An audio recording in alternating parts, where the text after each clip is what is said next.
1. When I was a child, my family often spent the weekends or the holidays at my grandmother's house. As a typical traditional Malay house, the house was made out of wood and was quite huge. Not a surprise, since my father does have a lot of siblings, 9 of them. It wasn't just my immediate family.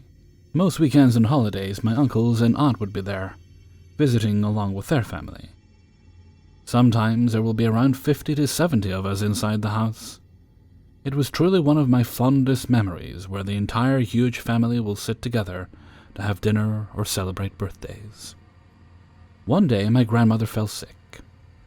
The doctor simply told us that her health was deteriorating since she was quite old at that time, but requires no hospitalization. My dad and his siblings all made up their mind that my grandmother should stay with them. Every month, she will stay with one of her children's houses. I remember that she stayed the most at my house, since it was the biggest at that time. I was happy since she was a great storyteller and a great cook. In the meantime, my father and uncles hired a nearby neighbor to take care of and clean my grandmother's house every once in a while. Unfortunately, her health continued to decline. She told my father that she wants to stay in her old home. At first, we didn't like the idea. Her being alone in that house, especially with her declining health. After much discussion, my eldest uncle decided to build the house directly in front of my grandmother's house to stay. In the meantime, they will rent a nearby house so he or my cousins could visit her every day. My father and his siblings also agreed to hire a nanny for my grandmother so she won't be alone. Fortunately, despite no one having been staying in the house for about 2 years, the house was relatively clean. It had been almost a week since my grandmother returned to her own house. The weekend was coming and my father decided to bring back the tradition of staying at my grandmother's. That Friday night, around 20 of us were there, and that night, strange things began to happen. The first to notice something was off were my cousins. They were all the daughters of Dad's youngest sibling. They were always cheerful, but at that time I remember their faces were almost always looking terrified. I chalked it up as kids being kids, which was ironic since I was around 10 at the time. Then as I walked past their bedroom, I could hear through the thin wall that the girls complained to their parents that he noticed a few shadowy figures had been all over the house. My uncle tried to convince them that it was just their imagination. I decided not to care much since I was too tired and sleepy. That night while I was sleeping, I remember waking up, staring above, and saw something terrifying. Just so you know, a traditional Malay house rarely has a ceiling. The house beam was exposed and you can see the inside layer of the roof. During my sudden awakening, I saw something like a shadow sitting at the house beam. I had to rub my eyes to see, and after a while, I began to see what it was. It was a creature or something. Am I still dreaming? I thought to myself. I was utterly terrified. I can see the creature, but it was like my brain failed to see exactly what it looked like. Sometimes it looked like a lion, then a crocodile, then a huge bird or something. Then it looks at me. All I could remember was its huge red eyes and wide grin filled with fangs. I tried to scream, but my voice stuck in my throat and my body felt stiff like I was paralyzed. All I could do was slowly pull up the blanket and hide my body underneath it, and force myself to sleep, hoping that it was a nightmare. The next day, I simply sat alone on the stairs, trying to get rid of the memories of what happened. Then, from the corner of my eyes, I could sense that someone or something had been peeking out from the toilet area. Looking at the living room, it looked like it was a small child, or simply the size of a child with pale gray skin. I was sitting at the stair that was in the living room. At first, I thought it was just my imagination, but it happened throughout the day and nights. Then I heard my aunts talking with each other. It turns out that I wasn't the only one who noticed it. The entire family saw it too. Or rather, we could only see it at the corner of our eyes. When we all tried to turn to look at it directly, it simply disappeared. Some decided to check it out themselves, and yet nothing was there. My uncle quietly told us that when the house was abandoned, there will always be something that will live there. This house was abandoned for about 2 years before, so obviously something did come. And we are all simply intruders now. He told us that if we didn't bother them, they will not bother us. That night we all prayed together as well as reciting some holy prayers. Yet I could still see the little stalker, and I could begin to notice a few shadows around the house that did not belong to the furniture or the living people. Worse for me was that night I woke up again, and this time the thing was already grinning at me, with what I assumed the hand poking my cheek. It didn't feel solid at all, it felt more like a cloud of smoke. Again I tried to scream, but my body felt stiff. Like before, I could only slowly pull my blanket to cover my head and forced myself to sleep. I never dared to sleep in that house ever again. Every time we went back to my grandmother's house, during either weekends or holidays, I simply stayed at my uncle's house that was right in front of it. Yet every time I entered the house, I could still sense the small figure poking out its head from the toilet wall, and the shadows that move around the house. My grandmother passed away around 8 years ago, and since then, we never have a reason to stay at that house. Now the house was downsized while I was at university, yet it still has the original layout of the lower area. They only got rid of the upper area. I asked my father why not simply demolish the entire building. He then told me that even getting rid of the upper area was difficult. Workers were pushed by nothing, and electronics and engines would always malfunction. In the end, they decided not to touch the bottom area and used it as storage. 2. It all started when I was watching a horror movie with my mom late in the evening, which I believe was called Silent Hill, and for my age I was surprisingly into the horror genre. The movie itself wasn't scary to me, it felt more like a thriller, but I remember having this wretched feeling whenever I saw the ghost of the movie appear on the screen. I can't describe what it felt like in words, but it wasn't a good feeling. By the time the movie was finished, we were supposed to go to bed. I don't know what it was, but something was telling me not to sleep alone, so my sister and I both slept in the guest room. She's younger than me. The following events were told to me by my mother because I don't remember anything until I was picked up. My mom woke a couple of hours later to bring me some juice to drink because my blood sugar was low. I'm diabetic type 1, and she said that when she walked in the room, I was sitting up in bed, staring into the huge mirror that sits right in front of the bed, wide-eyed, pointing and staring while shaking. She says I was saying over and over again, "Look, look, Mommy, look, she's right there." And she ran over to me and picked me up. That's when I started to know what's happening and immediately yelled, "She's watching me!" and started crying and hiding my face. I didn't want to look at anything at all because I was scared she was there. My little sister awoke to all this screaming and was trying to ask me what's wrong, but I didn't answer and kept crying and hiding my face.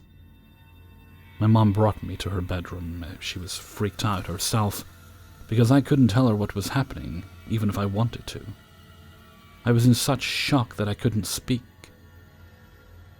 When I was put down on her bed, my mom called 911 because she didn't know what was going on. My sister tried to pull the blanket off my head that I covered myself with, so I couldn't see, and I yelled and said no and dragged it back over me. About 20 minutes later, they arrived outside of our house, and the whole group rushed in to see what was going on with me. From what they knew, the team said I was in shock because my blood sugar levels were so low, and I was refusing to drink the juice she gave me, so the officers had to attach the IV tube to me and pump in something to raise my levels in my bloodstream. My dad believes I was having sleep paralysis because of my blood sugar, but I don't think that's the case. When my mom said I was sitting up and pointing, I felt like I was still laying down, however, I couldn't see her. I think that the paralysis was caused from what I saw.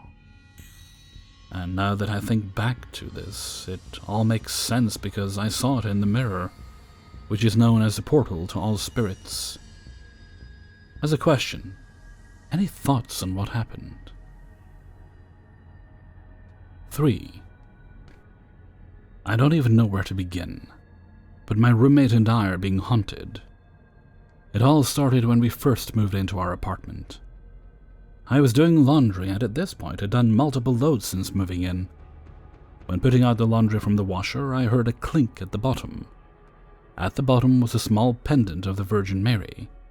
Neither me or my roommate had ever seen it. I set it aside and didn't think much of it. Soon after, though, we would hear the dryer door pop and slowly open. It creeped us out, but we didn't think much of it and blamed it on a faulty door. This continued on many more times. As time went on, even the washer would turn on and begin to fill on its own. A month or so later, after moving in, the TV in the living room would turn off and on randomly. Then one night, closing my eyes to go to sleep, my TV turned on. After being annoyed, I yelled, "If you think this is funny, do it again!" Hadn't even finished the sentence before the TV turned back on. Right after, it was a bang on the wall. The wall is shared with a spare bedroom we have that is not currently occupied. The coincidence of it all had me very creeped out, but I convinced myself that the neighbors must have a similar TV that is interfering. Though still very freaked out, my roommate and I decided to sleep in the living room. During the night, I awoke to a figure standing in the corner of the room. I could see the outline of the person due to a nightlight behind it. I tried to speak to wake my roommate, but couldn't due to fear. She, though, all of a sudden jumped up and ran over to the nightlight in anger, ripping it out, complaining it was too bright. I was in dismay as I was trying to tell her don't because the shadow figure was standing over there. This next story is from my roommate. She has the master bedroom of the apartment that has a private bathroom. It was late at night, and she was in bed reading and cuddling with her cat. She had even sent me a Snapchat of the two of them cuddling. She decided to call it a night and had gotten up to use the bathroom before going to bed. While in the bathroom, she heard the door begin to shake. She was freaked that someone was trying to break in and grabbed a bat. To open her door, she had to first move a box fan and then unlock the door. When she finally opened it, she found her cat on the other side. There was no explainable way he got out there. As time went on, things got more scary as the knocks began happening every night, along with the sound of something being thrown at my door. We later began finding mysterious wine corks outside my door, which explained the noise, but not how they got there. One night I came home late from a friend's house. I thought I was home alone, but my roommate's keys weren't hanging up by the door. And her room was silent with no fan on. Like I said before, she normally has it on. I just turned the lights off and was laying in bed when, in the spare room, I could hear what sounded like the pump for the air mattress had turned on. It was extremely loud, and I could hear footsteps in the hallways outside my door. Next, through the crack of my door, I could see a bright light shining back and forth, as if there was a flashlight or if someone had the light on their phone on. My first thought was someone again had broken in, and I had my phone ready to call 911. I heard the person exhale deeply, and then everything went quiet. I finally got brave enough to open the door, and was opening the door to the spare room when I see the TV in the living room turn on. It begins to loudly play a creepy soundtrack with no actual video. I run and quickly rip the plug out of the wall. The next day I notice on Netflix, the first thing to pop up was Unsolved Mysteries. The music was very similar to what I heard the night before. Even more weird, the show skipped episode 3, which was called House of Terror. The next evening we decided to be brave and sleep in the spare room to experience what was happening in there. Again the mysterious knocking was heard from the same wall which I heard from my room. While laying in the dark in the living room, we began to hear the same creepy music heard the night before. We go out to look and nothing seemed to be turned on. So, we begin to go back to sleep. when we hear in the living room again the voice of a little girl. My roommate and I both looked at each other in disbelief of what we heard. There was a moment of silence between the girl talking, but again, we started to hear her talk. It sounded like she was coming from a speaker because she was echoing. There were no other voices but her own. At the end, we finally couldn't understand what she was saying, but she, I kid you not, said, "Are you afraid of the dark?" We both froze with complete fear. At this point, we have tried saging the apartment many times, but it never seemed to help, just making it come back worse. One evening, the knocking kept happening in my room, and my anxiety kept rising, so I decided to bring the air mattress into my roommate's room. Once again, I was about to fall asleep when I felt something hit me. Freaked out that it was a bug, I soon realized it was one of my roommate's hair ties. What creeped me out the most was that I could tell it was dropped straight above me, which was impossible. After I calmed down and was finally relaxing, I felt a hard tug on my foot, as if something was trying to yank me out of bed. It was at this point I felt a new level of horror. This could throw things and grab me. What else was it capable of? The next day I focused a lot on my Christian religion and prayed a lot to God for protection and for guardian angels. I placed a crucifix above my door in the hopes of extra protection. That night my roommate decided to camp in my room to experience what I had been going through. As normal, almost like a nightly routine, the sound of something being thrown at my door happened, and nothing outside to explain it. Before falling asleep that night, we searched my room to make sure there was no hair ties to be found in my room. While laying there again, I felt something hit my back along with hit the sheets. It was loud enough for both of us to hear it. I couldn't believe again it was a hair tie. I was frozen in complete shock. I thought I was going crazy. After settling down once again, I felt something wrap itself around my ankle with a cold grip. At this moment, I felt like I was being targeted, and was not going to be a part of whatever this thing had planned. The next day, I went full force with saging and used Santo Paulo to cleanse the place. I placed salt in every corner of the apartment. I used anointed oil from Jerusalem on every door, window, and mirror. I prayed like I never prayed before to get rid of this negative energy. Things were pretty quiet for a few days, and I held out hope that this was finally over. Until I was sitting on my bed today, home alone. I all of a sudden felt a horrible burning pain on my back. It felt as if someone was putting out a cigarette on my back. I jumped up and ripped my shirt off, thinking a bug was biting me. I ran into the bathroom and couldn't see anything until 3 scratch marks started to appear. I couldn't not believe what I was seeing. I feel as if I'm being stalked by something I can't see. I am helpless, and don't know what to do at this point. I'm open to any help I can find. Help me. I'm haunted. 4. My family and I live in Brazil in the city of Belém, in a city that is known for its supernatural activity, similar to the case I speak about. It was in the 70s. My great-grandmother on my mother's side, whom we may call Maria, was a very rich person. She lived in a mansion with her husband and sons and daughter. Since the house was so big, she had a few people that worked on the house. A few gardeners, chef, couple of maids, etc. Amongst the workers there was a woman, Beth. Beth, according to my great-grandmother, was a really nice and pleasant person. She had a natural charm about her, so much so that a neighbor, Carlos, fell madly in love with her, and she fell for him as well.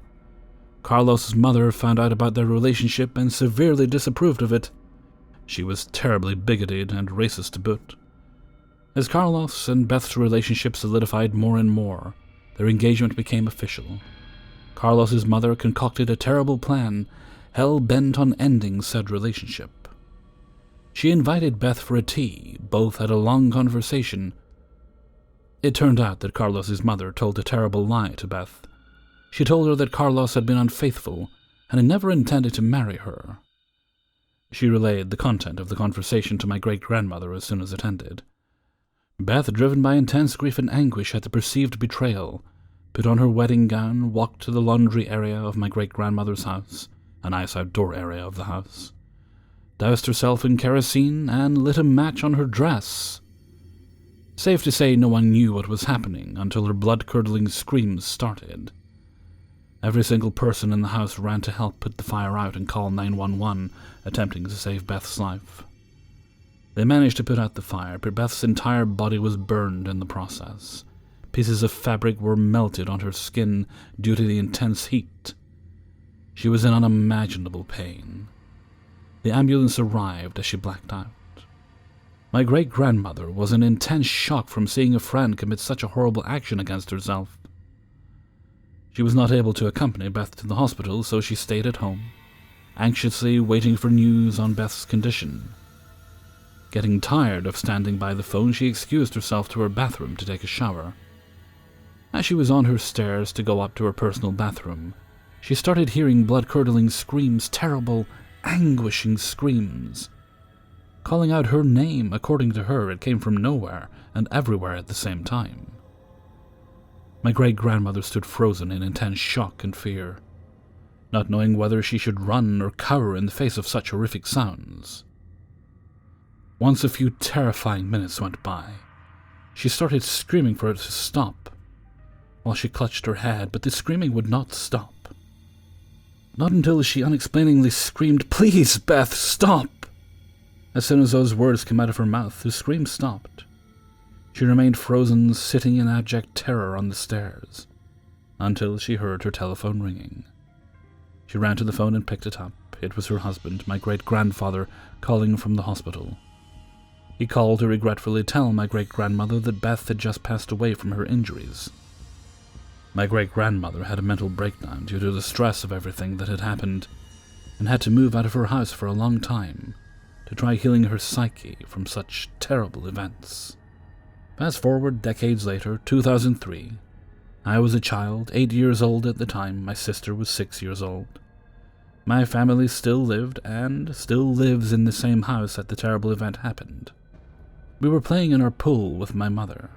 Everything was fine, until my little sister started staring at a doorway that leads to the laundry area of the house.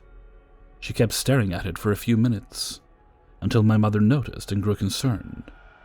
She asked my sister what she was staring so intently at. My sister replied, "At the bride. She's pretty.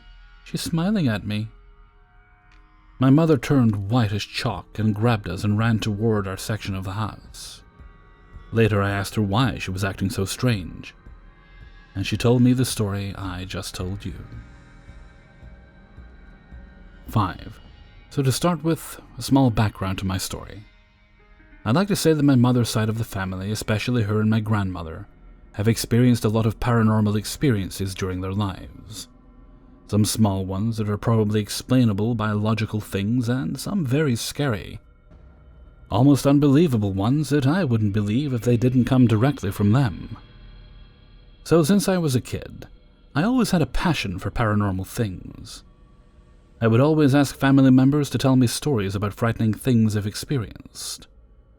I would watch paranormal story times and read paranormal stories on the internet all the time, for example. But I never looked forward to experiencing anything paranormal myself. I wasn't scared of it, I just didn't want to. So I never played Ouija or did anything to cause paranormal things to happen to me. Now, a few years ago, I was 14 or 15, I think. I studied in the French system, so we basically have 2 weeks of vacation every 2 months. It all happened during my 2 weeks of vacation of April, during my last year of middle school. As a 15-year-old teenager that I was, I spent the night watching Netflix, YouTube, checking my social medias, and talking to friends. I slept way after the sunrise every day, like maybe 6 or 7 a.m., something like that. Because I slept so late and woke up so late, 5 p.m., my rhythm was completely fucked up. So I was always washing my face, brushing my teeth, and using the bathroom very late at night. One night I went to the bathroom I share with my sister to wash my face before going to sleep. It was around 3 a.m., and keep in mind I only used the bathroom sink, I did not use the toilet. Right after I finished washing my face and brushing my teeth, I started walking towards the bathroom door to go back to my room, when I heard noises coming from my toilet. It sounded very, very weird.